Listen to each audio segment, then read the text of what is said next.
Praise the Lord. നിങ്ങളെ എല്ലാവരെയും blessed മോർണിംഗിലേക്ക് യേശുക്രിസ്തുവിൻ്റെ നാമത്തിൽ സ്വാഗതം ചെയ്യുന്നു.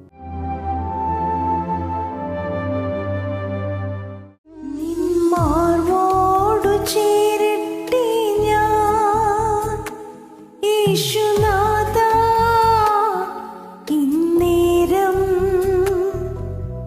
നീയാണെന്നെല്ലാം എല്ലാം, ഇന്നുമെന്നും എൻ പിതാവ്. നിന്മാർവോടു ചേരട്ടെ ഞാൻ യേശുനാഥാ, ഇന്നേരം നീയാണെന്നെല്ലാം എല്ലാം, ഇന്നുമെന്നും എൻ പിതാവ്. ഞാനകന്നാലും നീ അകലില്ല, ഞാൻ മറന്നിട്ടും സ്നേഹിച്ചു നീ. ഞാനകന്നാലും നീ അകലില്ല, ഞാൻ മറന്നിട്ടും സ്നേഹിച്ചു നീ.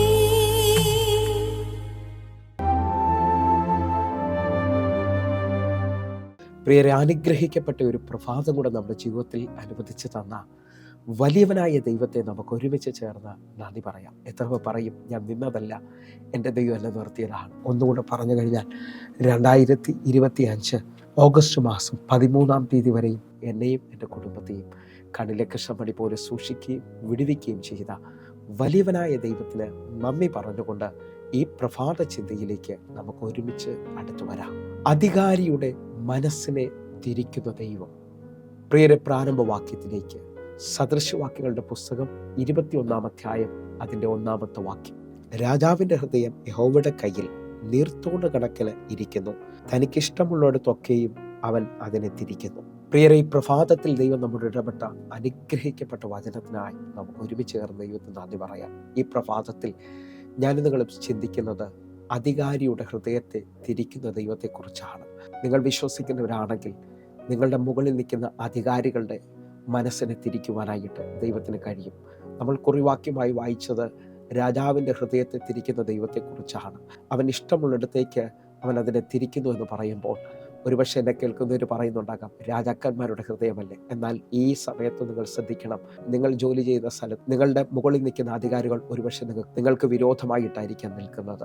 ആ പട്ടണത്തിലെ ചില അധികാരികൾ അല്ലെങ്കിൽ ഗവൺമെൻറ്റിലെ ചില അധികാരികൾ നിങ്ങളുടെ പേപ്പറുകളെ തടഞ്ഞു വെച്ചിട്ടുണ്ടാകാം. ജോലി സ്ഥലത്ത് ഉയർച്ച തരാതെ ഹല്ലേലൂയ എന്നും പ്രതികൂലത്തിൽ നിർത്തിയിരിക്കുന്ന ചിലരുണ്ടാകാം. പക്ഷെ ഞാൻ ആത്മാവിൽ വിളിച്ചു പറയാം, പ്രാർത്ഥനയ്ക്ക് അധികാരികളുടെ മനസ്സിനെ തിരിക്കുവാൻ കഴിയും. കാരണം എൻ്റെ ദൈവമാണ് നിങ്ങളുടെ മുകളിൽ നിൽക്കുന്ന മുഴുവൻ അധികാരികളെയും ആക്കി വെച്ചിരിക്കുന്നതെന്ന് ഞാൻ നിങ്ങൾ മനസ്സിലാക്കിയാൽ നമ്മൾ ആ വിഷയത്തിനകത്ത് പ്രാർത്ഥിക്കാൻ സമയമെടുക്കാൻ തുടങ്ങും. ഈ പ്രഭാതത്തിൽ തിമോത്തിയോസിൻ്റെ ലേഖനം 1 തിമോത്തിയോസ് 2-ാം അധ്യായം അതിൻ്റെ 1-2 വാക്യങ്ങളിലേക്ക്. എന്നാൽ സകല മനുഷ്യർക്കും നാം സർവഭക്തിയോടും ഘനത്തോടും കൂടെ സാവധാനതയും സ്വസ്ഥതയുമുള്ള ജീവനം കഴിക്കേണ്ടതിന്, 2-ാമത്തെ വാക്യം, വിശേഷാൽ രാജാക്കന്മാർക്കും സകല അധികാരസ്ഥന്മാർക്കും വേണ്ടി യാചനയും പ്രാർത്ഥനയും പക്ഷപാതവും സ്തോത്രവും ചെയ്യണമെന്ന് ഞാൻ സകലത്തിനു മുമ്പേ പ്രബോധിപ്പിക്കുന്നു. തിമോത്തിയോസിനോട് പൗലോസ് പറയുകയാണ്, സകല മനുഷ്യരും സ്വസ്ഥതയും സാവധാനവുമുള്ള ജീവിതം കഴിക്കേണ്ടതിന് സകല രാജാക്കന്മാർക്കും അധികാരികൾക്കും വേണ്ടി ഞാനും നിങ്ങളും പ്രാർത്ഥിക്കേണ്ടത് ആവശ്യമാണ്. പ്രാർത്ഥിക്കുന്ന സമയത്ത് എനിക്ക് നിങ്ങൾക്കും ദേശത്തിൽ വിരോധമായി നിൽക്കുന്ന എതിരുകൾ മാറുമെന്ന് വിശ്വസിക്കുന്നവരുണ്ടെങ്കിൽ ഈ സമയത്ത് എൻ്റെ കൂടെ ചേർന്നുകൊണ്ട് പ്രാർത്ഥിക്കുവാൻ തയ്യാറാകണം. കാരണം ഹെരോദാവ് പത്രോസിനെ കാരാഗൃഹത്തിലാക്കി അടുത്ത ദിവസം തന്നെ കൊല്ലുവാൻ പ്ലാൻ ചെയ്തിരിക്കുമ്പോൾ സഭയുടെ പ്രാർത്ഥനയിൽ ഹെരോദാവിൻ്റെ കാരാഗൃഹത്തെ തുറക്കാൻ ദൂതന്മാർ ഇറങ്ങി വരുന്നത് കാണാൻ കഴിയും.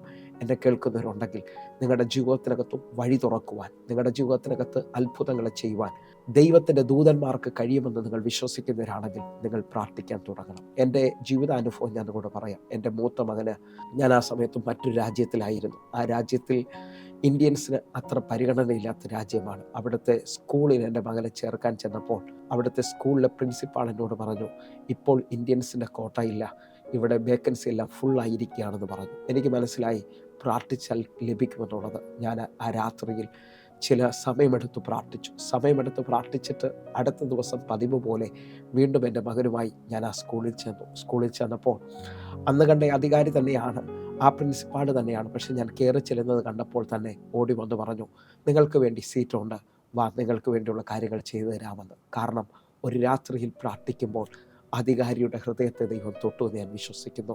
എനിക്കും എൻ്റെ തലമുറയ്ക്കും വേണ്ടി വഴി തുറന്ന ദൈവം ഇന്ന് ഇതേപോലെ തലമുറകളുടെ വിഷയത്തിന് വേണ്ടി പ്രാർത്ഥിക്കുന്നവരുണ്ടാകാം. നാളുകളായിട്ട് വിവാഹം നടക്കാതെ നിൽക്കുന്നവരുണ്ടാകാം, ജോലിയിൽ ലീവ് കിട്ടാതെ നിൽക്കുന്നവരുണ്ടാകാം, മുമ്പോട്ട് പോകാൻ പറ്റാത്ത അനുഭവത്തിൽ ആ പട്ടണത്തിൽ ജീവിക്കുന്നവരുണ്ടാകാം. നിങ്ങളുടെ പ്രാർത്ഥനാ മുറിയിൽ നിങ്ങൾ പ്രാർത്ഥിക്കുന്നവരാണെങ്കിൽ ദാനിയേലിൻ്റെ ദൈവം നമ്മോട് സംസാരിക്കുകയാണ്.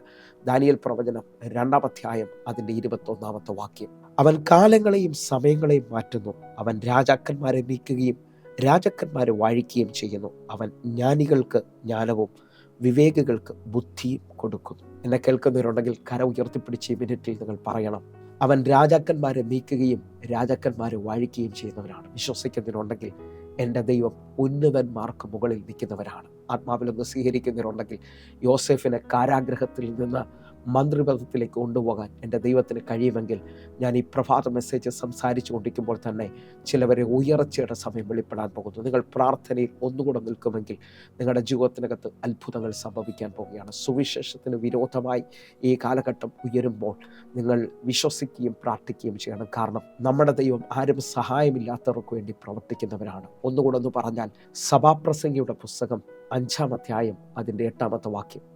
ഒരു സംസ്ഥാനത്ത് ദരിദ്രനെ പീഡിപ്പിക്കുന്നതും നീതിയും ന്യായവും എടുത്തു കളയുന്നതും കണ്ടാൽ നിങ്ങൾ വിസ്മയിച്ചു പോകരുത്.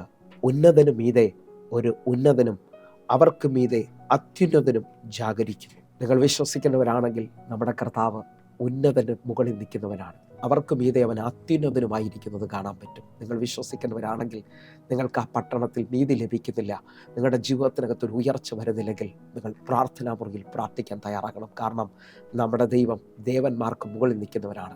നമ്മുടെ ദൈവം ഉന്നതന്മാർക്ക് മുകളിൽ നിൽക്കുന്ന അത്യുന്നതനാണ്. 97-ാം സങ്കീർത്തനം അതിൻ്റെ 9-ാമത്തെ വാക്യം കൊണ്ട് നമുക്ക് ചിന്തിക്കാം. യഹോവേ, നീ സർവ്വഭൂമിക്കും മീതെ അത്യുന്നതൻ, സകല ദേവന്മാർക്കും മീതെ ഉയർന്നവൻ തന്നെ. വിശ്വസിക്കുന്നവരുണ്ടെങ്കിൽ സർവ്വഭൂമിക്കും മീതെ അത്യുന്നതനായ ദൈവം, സകല ദേവന്മാർക്കും മുകളിൽ നിൽക്കുന്ന ഉന്നതനായ ദൈവം. വിശ്വസിക്കുന്നവരുണ്ടെങ്കിൽ എൻ്റെ കൂടെ ചേർന്ന് ഞാൻ അനേക ദൈവങ്ങളിൽ ഒരു ദൈവത്തെയല്ല വിളിക്കുന്നത്, ദൈവങ്ങളുടെ മുകളിൽ നിൽക്കുന്നവൻ, the king of king, the lord of lord. ആത്മാവിൽ സ്വീകരിക്കാൻ പറ്റുന്നെങ്കിൽ സ്വീകരിച്ചോ. എൻ്റെ ദൈവം അവനെപ്പോലെ മറ്റൊരാളില്ല. എൻ്റെ ദൈവത്തെപ്പോൾ ഉയർന്നവനായി വേറാളില്ല. അവൻ എനിക്ക് വേണ്ടി പ്രവർത്തിക്കുമെന്ന് നിങ്ങൾ വിശ്വസിക്കുന്നവരാണെങ്കിൽ ഈ സമയത്ത് നാളുകളായി ഉയർച്ചയില്ലാത്തവർ, ജോലി സ്ഥലത്തൊരു എഴുന്നേൽപ്പില്ല, ലീവ് കിട്ടുന്നില്ല, കുടുംബമായി ഒരുമിച്ച് താമസിക്കാൻ പറ്റുന്നില്ല ഒക്കെ പറയുന്നവരുണ്ടെങ്കിൽ ഈ പ്രഭാത മെസ്സേജ് നിങ്ങൾക്ക് വേണ്ടിയുള്ളതാണ്. ഞാൻ ആത്മാവിൽ വിളിച്ചു പറയാം, നെഹമ്യാവിൻ്റെ ദൈവം അധികാരികളുടെ ഹൃദയത്തെ തിരിക്കാൻ പോകുന്നു. നിങ്ങൾ എൻ്റെ കൂടെ ചേർന്നുകൊണ്ട് നെഹമ്യാവിൻ്റെ പുസ്തകം 2-ാം അധ്യായം അതിൻ്റെ 4-ാമത്തെ വാക്യവും 6-ാമത്തെ വാക്യവും നമ്മൾ ഒരുമിച്ച് ചിന്തിക്കാൻ പോകുന്നു. രാജാവ് എന്നോട് നിന്റെ അപേക്ഷ എന്തെന്ന് ചോദിച്ചു. ഉടനെ ഞാൻ സ്വർഗത്തിൽ ദൈവത്തോട് പ്രാർത്ഥിച്ചിട്ട്. നെഹമ്യാവ് യെരൂശലേമിൻ്റെ മതിലിടിഞ്ഞു കിടക്കുന്നു എന്ന് കേട്ടിട്ട് വളരെ വേദനയിലും ദുഃഖത്തിലുമായി തീർന്നു.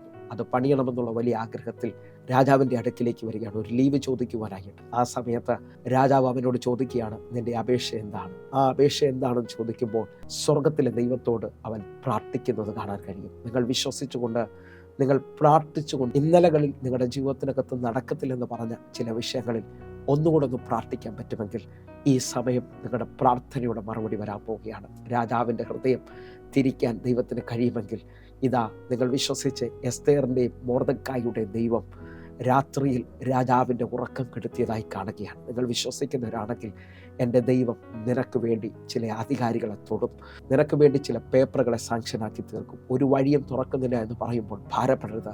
ഈ മണിക്കൂറുകൾ പ്രാർത്ഥനയോടെ നിൽക്കാൻ തയ്യാറാകണം. നെഹമ്യാവ് പ്രാർത്ഥനയോടെ രാജാവിനോട് മറുപടി പറയാണ്. നെഹമ്യാവിൻ്റെ പുസ്തകം 2-ാം അധ്യായം അതിൻ്റെ 6-ാമത്തെ വാക്യം. അതിന് രാജാവും രാജ്ഞിയും അരികെ ഇരുന്നു. നിന്റെ യാത്രയ്ക്ക് എത്ര നാൾ വേണം? നീ എപ്പോൾ മടങ്ങി വരുമെന്ന് എന്നോട് ചോദിച്ചു. അങ്ങനെ എന്നെ അയക്കുവാൻ രാജാവിന് സമ്മതമായി. എന്നെ കേൾക്കുന്നവരുണ്ടെങ്കിൽ നെഹമ്യാവിൻ്റെ ദൈവം രാജാവിൻ്റെ ഉള്ളത്തെ തിരിച്ചതായി കാണുന്നു. അവന് അവധി കൊടുക്കുകയും യെരൂശലേമിൻ്റെ പൊളിഞ്ഞു കിടക്കുന്ന മതിൽ പണിയുവാൻ ഇതാ നെഹമ്യാവിനെ ദൈവം ഒരുക്കുകയും ചെയ്യുന്നത് കാണാൻ കഴിയും. നിങ്ങളുടെ ജീവിതത്തിനകത്ത് മാസങ്ങൾ, വർഷങ്ങൾ നടക്കാത്തത്, ചിലർ എൻ്റെ ദൈവം ചെയ്തു തരാൻ പോവുകയാണ്. വിശ്വാസത്തോടെ പ്രാർത്ഥനയോടെ ഈ പ്രഭാതത്തിൽ എൻ്റെ കൂടെ പ്രാർത്ഥിക്കുമെങ്കിൽ നിങ്ങളുടെ ജീവിതത്തിനകത്തൊരു അത്ഭുതം ദൈവം ചെയ്യാൻ പോവുകയാണ്. എൻ്റെ കൂടെ പ്രാർത്ഥിച്ച് കണ്ണുകൾ അടയ്ക്കാം. ഞാൻ അതേപോലെ വിശ്വസിക്കുന്നു. ഈ പ്രഭാതം അധികാരികളെ തൊടുന്ന പ്രഭാതമാണ്. എനിക്ക് വേണ്ടി ചില വഴികളെ തുറക്കുന്ന പ്രഭാതമാണ്. കണ്ണുകൾ അടയ്ക്കാം, പ്രാർത്ഥിക്കാം. ഞങ്ങളെ സ്നേഹിക്കുന്ന ഞങ്ങളുടെ നല്ല ദൈവമേ, എന്നെ കാണുന്ന ഓരോ ദൈവമക്കൾക്ക് വേണ്ടിയും അത്ഭുതം അങ്ങ് ചെയ്യണമേ അപ്പ. അതിശയം ചെയ്യണം. അധികാരികളെ തൊട്ട് വഴികളെ തുറക്കുന്നവരായിട്ട് ഇന്ന് കണ്ട ഓരോ ദൈവമക്കൾക്കും വലിയ സാക്ഷ്യം പകരണം. യേശുവിൻ്റെ നാമത്തിലും യേശുവിൻ്റെ രക്തത്തിലും ഞാൻ പ്രാർത്ഥിക്കുന്നു. വലിയ വിടുതൽ സംഭവിച്ചതിനായി നന്ദി. ദൈവകൃപ വെളിപ്പെട്ടതിനായി സ്തോത്രം. യേശുവിൻ്റെ നാമത്തിൽ പ്രാർത്ഥിക്കുന്നു. ആമേൻ, ആമേൻ. പ്രിയരെ, ഈ പ്രഭാത സന്ദേശം നിങ്ങൾക്ക് അനുഗ്രഹമാകുന്നുവെങ്കിൽ നമ്മുടെ യൂട്യൂബ് ചാനൽ സബ്സ്ക്രൈബ് ചെയ്യും, ഫേസ്ബുക്കിലേക്ക് നിങ്ങൾ ജോയിൻ ചെയ്യുകയും ചെയ്യണമെന്ന് ഓർപ്പിക്കുന്നു. അതേപോലെ തന്നെ എല്ലാ ദിവസവും വൈകിട്ട് 6 മണിക്ക് നമുക്ക് സൂമിൽ ആരാധനയുണ്ട്. നിങ്ങൾ കടന്നു വരണം. നിങ്ങളുടെ ജീവിതത്തിനകത്ത് ഇത് അനുഗ്രഹമാകും. വേഗത്തിൽ തന്നെ പ്രാർത്ഥനാ വിഷയത്തിന് വേണ്ടി നിങ്ങൾ വിളിക്കുകയും ചെയ്യണമെന്ന് ഓർപ്പിക്കുന്നു. കർത്താവ് നിങ്ങളെ അധികത്തിൽ മാനിക്കട്ടെ. God bless you. ആമേൻ.